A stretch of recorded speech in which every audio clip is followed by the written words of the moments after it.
नमस्ते साथियों। देखिए, आज की जो कक्षा लेके आया हूँ मैं, वो मुख्य रूप से है आरओ और एआरओ के लिए, है ना। इसके लिए है, इसमें उसी टॉपिक को लेके मैंने क्वेश्चन दिए हैं। इसमें देखिए कम से कम 6 टॉपिक आते हैं, 6 से 7 टॉपिक आते हैं और उसी के क्वेश्चन मैंने इसमें रखे हैं। और ये मेरी पहली कक्षा है आरओ के लिए, तो अगर अच्छे लगे तो कमेंट में जरूर बताएं। चलिए हम शुरुआत करते हैं कक्षा की। तो देखिए, जो पहला प्रश्न है हमारे पास में, वो है वर्तिका शब्द का तद्भव रूप पूछा है। ठीक है, तो आपको तद्भव बताना है। तो देखिए, मातृका होता है क्या? नहीं होता है। कृतिका नहीं होता है, क्योंकि देखिए एक चीज आपको याद रखना है कि जो वर्तिका शब्द है इसी से मिलता जुलता होना चाहिए, क्योंकि तद्भव क्या होता है, इसका बिगड़ा हुआ रूप होता है। तत्सम शब्दों का बिगड़ा हुआ रूप होना चाहिए, तो कुछ ना कुछ इसमें समानता होनी चाहिए। ठीक है, तो देखिए इस शब्द में हमको पहले शब्द में कुछ समानता नहीं दिख रही, का के सिवा, है ना। बाकी आगे का तो बहुत ही अंतर है भाई। इसमें भी का के अलावा आगे का देखिए बहुत ही अंतर हो गया। वही लतिका, इसमें भी काफी अंतर है। तो देखिए वर्तिका किसको कहते हैं? बत्ती को कहते हैं। तो हमारे पास चौथा ऑप्शन सही हो जाएगा। और वहीं पे अगर बत्ती की जगह पे बाती भी आ जाए तो दोनों ही क्या है? वर्तिका के तद्भव रूप है। तो बत्ती यहाँ पे हमारे पास सही हो जाएगा। अगला प्रश्न हम देखेंगे। देखिए अगला प्रश्न हमारे पास, हल्दी का तत्सम शब्द है या डबल है लिखा गया। हल्दी का तत्सम क्या है? अब देखिए हमको वैसे तो पता होता है कि हल्दी का तत्सम क्या है, लेकिन चारों लगभग अगर मिलते जुलते शब्द दे दिए तो वहां पे फिर क्या होता है, बहुत डाउट होता है। तो देखिए यह है हरदिका, तो ये बिल्कुल नहीं होगा। हरिद्रा, ये भी नहीं होगा। हरिद्रा यहाँ बड़ी है और यहाँ छोटी है, तो आपको याद रखना है कि हल्दी का जो तद्भव तत्सम होता है वो छोटी ही वाला होता है, बड़ी वाला नहीं होता है। तो थर्ड वाला हमारे पास सही हो जाएगा और ये शब्द बिल्कुल नहीं होगा। तो यहाँ पे हमारे पास थर्ड वाला आंसर हो जाएगा। अगला प्रश्न हम देखेंगे। देखिए आपको बहुत कम समय में काफी क्वेश्चन करने को मिलेंगे और बहुत कम समय में आपको बहुत कुछ सीखने को मिलेगा। ठीक है, तो देखेंगे गाय अधिक दूध देती है, इसमें आपको क्या बताना है? विशेष से बताना है। विशेषण विशेष का भी प्रश्न आता है, तो देखेंगे कि क्या होगा इसमें। अब विशेष से क्या होता है, सबसे पहले आपको ये समझना होगा। तो विशेष से वह होता है जिस जो क्या करता है, जैसे कोई शब्द है तो विशेष से जिसकी विशेषता बताई जाती है उसको कहते हैं विशेष से, और जो विशेषता बताता है उसको क्या कहते हैं? उसको कहते हैं विशेषण। तो देखिए जैसे यहाँ गाय लिया है पहला ऑप्शन, तो यहाँ हम पहले वाक्य देख लेते हैं। गाय अधिक दूध देती है। अब यहाँ पे देखें गाय क्या है, हमारे पास संज्ञा होंगी, क्योंकि देखिए अधिक क्या है? विशेषण है। हमको इतना तो पता चल गया वाक्य में कि अधिक क्या है? विशेषण है। अब विशेष से गाय होगा कि दूध होगा ये सोच रहा है, तो देखेंगे हम कि अधिक किसकी विशेषता बता रहा है। आप खुद ही पूछ लीजिए किसकी विशेषता बता रहा है। तो अधिक से हम पूछेंगे भाई किसकी विशेषता बता रहा तू, तो वो बोलेगा कि अधिक गाय या अधिक दूध। तो देखिए प्रश्न इसी में, हमको प्रश्न में आंसर मिल जाता है। तो अधिक किसकी विशेषता बता रहा है? अधिक दूध की। तो अधिक किसकी विशेषता बता रहा है? दूध की। और जिसकी विशेषता बताई जाती है वो क्या होता है? विशेष से होता है। तो विशेष से हमारे पास क्या हो जाएगा? गाय नहीं होगा, अधिक तो विशेषण है, दूध हो जाएगा। तो थर्ड वाला सही हो जाएगा, है ना। दूध हमारे पास विशेषण हो जाएगा, ये विशेष से हो जाएगा, और ये हमारे पास क्या हो जाएगा? विशेषण हो जाएगा। और गाय हमारे पास क्या हो जाएगा? तो संज्ञा हो जाएगी। ठीक है, तो इस प्रकार से अगला प्रश्न हम देखेंगे। देखिए शब्द शुद्धि वाला है। व्यंजन संबंधी अशुद्ध वर्तनी है। अशुद्ध वर्तनी पूछा आपसे, ठीक है। तो बताइए चारों में से कौन सा होगा? श्राप, खिजना, या गण्यमान्य, या फिर सोडा। तो देखिए सोडा बिल्कुल सही है, ये वर्तनी शुद्ध है। अगर यहाँ लिखा होता सोडा तो ये अशुद्ध वर्तनी हो जाती भाई। गण्यमान्य ये बिल्कुल सही है, ठीक है। ये जो वर्तनी ये भी सही है। खिजना ये शब्द भी बिल्कुल सही है। श्राप ये देखिए यही शब्द क्या है? अशुद्ध है ना। श्राप नहीं होता है, क्या होता है? श्राप होता है ना। ये श्राप जो है ये श्र, ये बिल्कुल गलत है। क्या आना चाहिए? तालव्य से आना चाहिए। तो ये शब्द क्या होगा? इसका जो शुद्ध रूप है वो ये है ना। तो ये बिल्कुल जो श्राप शब्द है वो गलत है, क्योंकि आपने देखा होगा शापित होता है ना, शापित होता है, श्रापित नहीं होता है। ठीक है, तो ये शब्द सही है और ये शब्द सही है।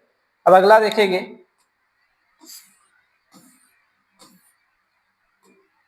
देखिए, किस शब्द में शुद्ध वर्तनी है? अब आपको बताना है कि इसमें शुद्ध वर्तनी कौन सी है। तो शब्द है आधीन। तो बना किससे है? ये बना है अधि और इन से। ठीक है, अधि और इन से। तो यहाँ का छोटी और यहाँ की छोटी दोनों मिलके बनाएंगी बड़ी और दीर्घ स्वर संधि होंगी। तो ये शब्द हो जाएगा अधीन। तो यहाँ अ होगा, यहाँ पे क्या है? आ दिया है, इसलिए शब्द कैसा है? अशुद्ध है। वही हम देखेंगे व्यवहारिक में क्या हो जाएगा। ये शब्द है व्यवहार। इसमें हमने लगाया एक प्रत्यय, और जब एक प्रत्यय जोड़ते हैं तो अ किससे बदल जाता है? आ में बदल जाता है। तो यहाँ पे हम देखेंगे ये शब्द क्या हो जाएगा? ये हो जाएगा व्यावहारिक। यहाँ होना चाहिए आ, यहाँ अ है, इसलिए ये शब्द गलत है। ये शब्द देखेंगे मिष्ठान नहीं होता है। ये क्या होता है? मिष्टान होता है। ये मिष्ट संस्कृत का शब्द है, इसका अर्थ होता है मीठा, और मीठा अन्न उसको कहते हैं मिष्टान। ये बनेगा मिष्टान। टा होगा, ठ नहीं होगा, इसलिए शब्द गलत है। ये शब्द है हमारे पास में अति और अधिक। इसमें यन संधि है, क्योंकि यहाँ ई है और यहाँ अ है, तो ये दोनों मिलके हो जाएगा व्याव। ठीक है, तो यहाँ पे क्या है? अति और अधिक मिलके क्या बनाता है? अत्यधिक बनता है ना। तो ये वर्तनी बिल्कुल सही है। अगर यही ये लिखा होता इस प्रकार से अत्यधिक, अगर आ जाता तो ये वर्तनी अशुद्ध हो जाती। तो हमारे पास में शुद्ध वर्तनी है अत्यधिक। अब अगला प्रश्न देखेंगे। देखिए, रात का पर्यायवाची नहीं है।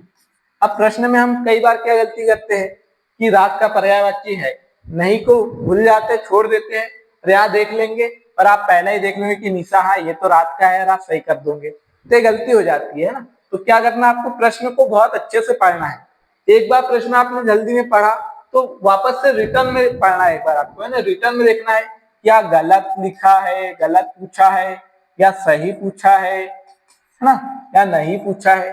तो एक बार इससे क्या हो जाएगा, प्रश्न आपको कंफर्म हो जाएगा क्या पूछा है। तो रात का पर्यायवाची नहीं पूछा है, तो रात को क्या निशा कहते हैं? बिल्कुल। विभावरी भी होता है रात का पर्यायवाची, यामिनी भी कहते हैं, तिमिर नहीं कहते हैं। तो हमारे पास चौथा सही हो जाएगा। तिमिर किसको कहते हैं? तो तिमिर कहते हैं अंधकार को, अंधेरे को, है ना, रात को नहीं कहते। तो ये हमारे पास में चौथा ऑप्शन बिल्कुल सही हो जाएगा। अगला प्रश्न देखेंगे। देखिए, आम का पर्यायवाची नहीं है, इसमें भी नहीं पूछा है।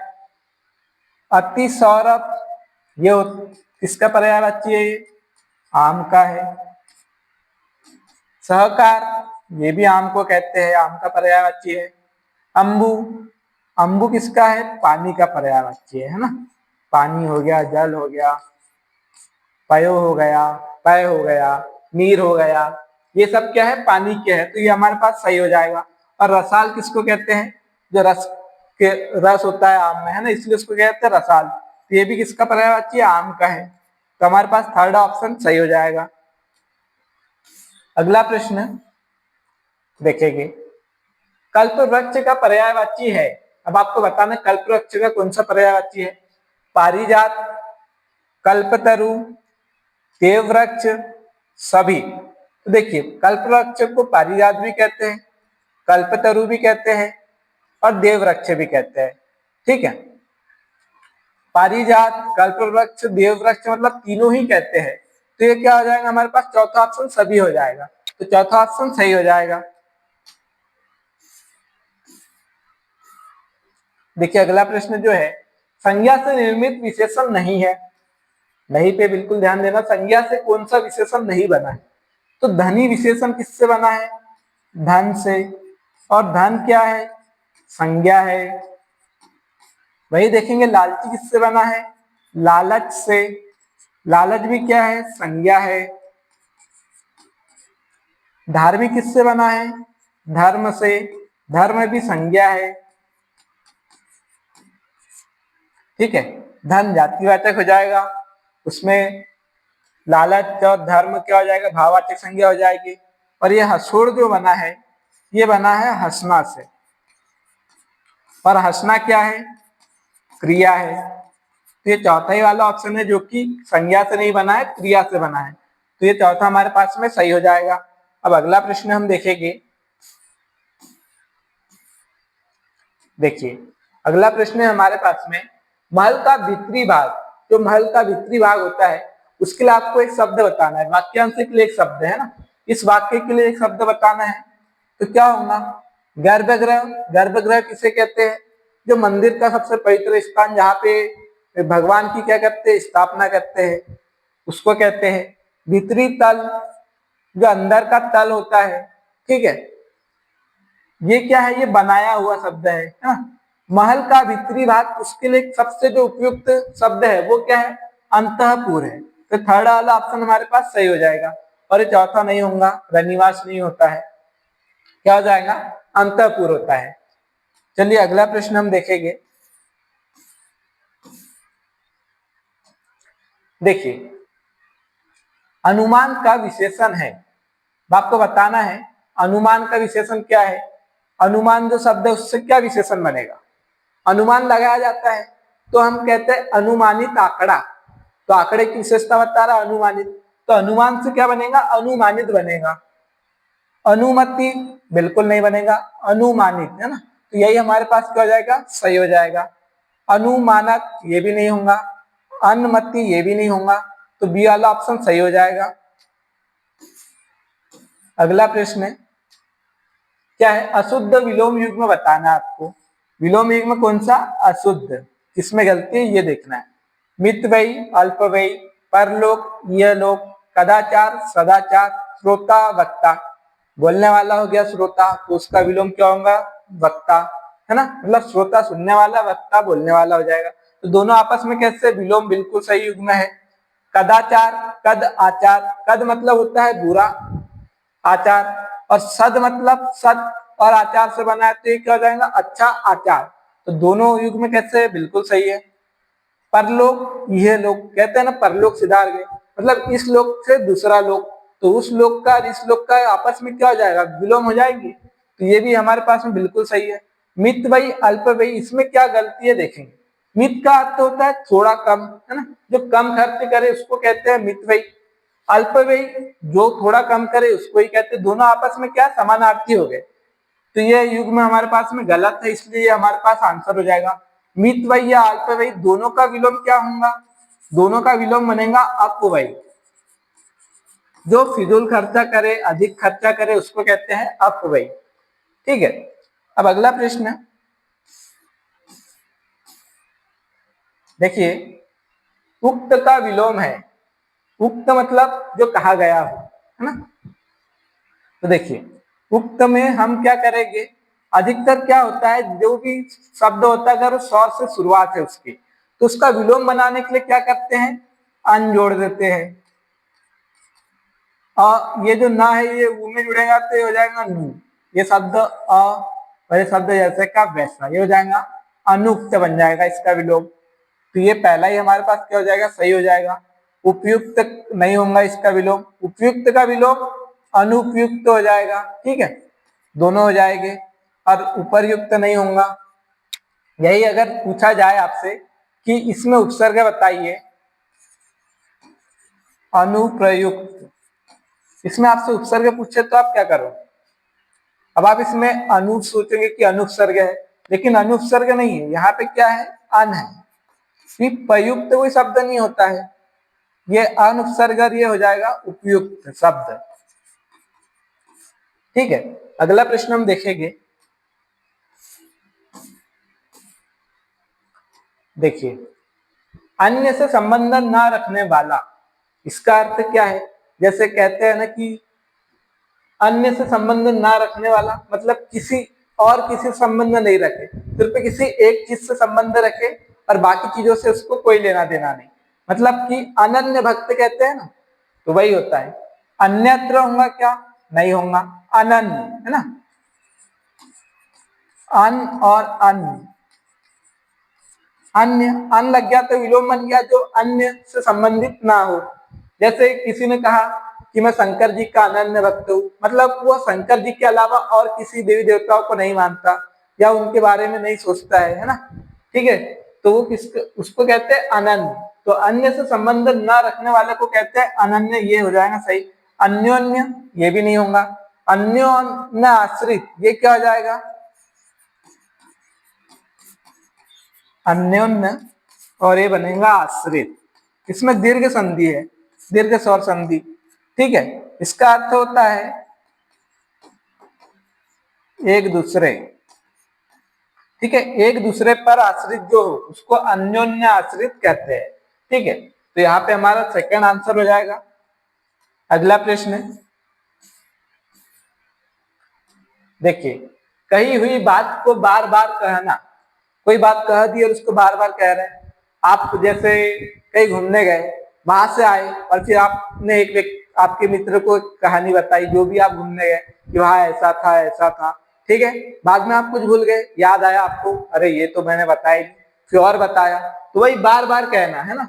तो कथित तो कहा हुआ होता है, कहावत तो पता ही है, कहावत मुहावरे वगैरह है ना, तो ये दोनों ही ऑप्शन नहीं होंगे, ठीक है। ये हो जाएगा पिष्ट पेशन। पिष्ट पेशन का अर्थ होता है किसी चीज को बार बार पीसना। आप गेहूं पिसा के आ गए, आटा बन गया, फिर वापस से और उसको पिसाया, फिर और पिसाना, उसको क्या कहते हैं? पिष्ट पेशन। तो वही है, कही हुई बात को बार बार दोहराना, बार बार कहना, उसको क्या कहते हैं? पिष्ट पेशन। तो ये क्या हो जाएगा हमारे पास में? ए वाला, ये थर्ड वाला ऑप्शन सही हो जाएगा। पूर्ण रूक्ति क्या होता है? कि एक बात को दोहराना, दो बार करना है ना, डबल जो बोला जाता है उसको पूर्ण रूक्ति कहते हैं। लेकिन जो बार बार वही बात दोहराए तो उसको पिष्ट पेशन कहते हैं। तो थर्ड ऑप्शन हमारे पास सही हो जाएगा। देखिए अगला प्रश्न क्या है? निम्नलिखित में से अशुद्ध वाक्य बताना। अशुद्ध कौन सा है? गौतम ऋषि की पत्नी का नाम अहल्या था। तो देखिए यह अहल्या वर्तनी बिल्कुल शुद्ध है, अरे वाक्य भी शुद्ध है। अगर ये लिखा दिखे आपको अहिल्या, तो ये बिल्कुल गलत है ना। वैसे ही होता है द्वारिका, जो कि गलत है, ये होता है सही द्वारका, ठीक। अब देखेंगे इस कार्य में बहुत विलंब हो गया, ये वाक्य बिल्कुल सही है। रसगुल्ला बहुत स्वादिष्ट है, बिल्कुल सही है। एक गुलाब की माला खरीद लेना, क्या बोला? एक गुलाब की। तो यहीं पे क्या क्रम संबंधित अशुद्धि है, यहाँ क्या होना चाहिए था? गुलाब की एक माला खरीद लेना, ठीक है। तो यहीं पे क्या होगी? गलती होगी। तो ये वाक्य हमारे पास में अशुद्ध वाक्य है। अगला देखेंगे,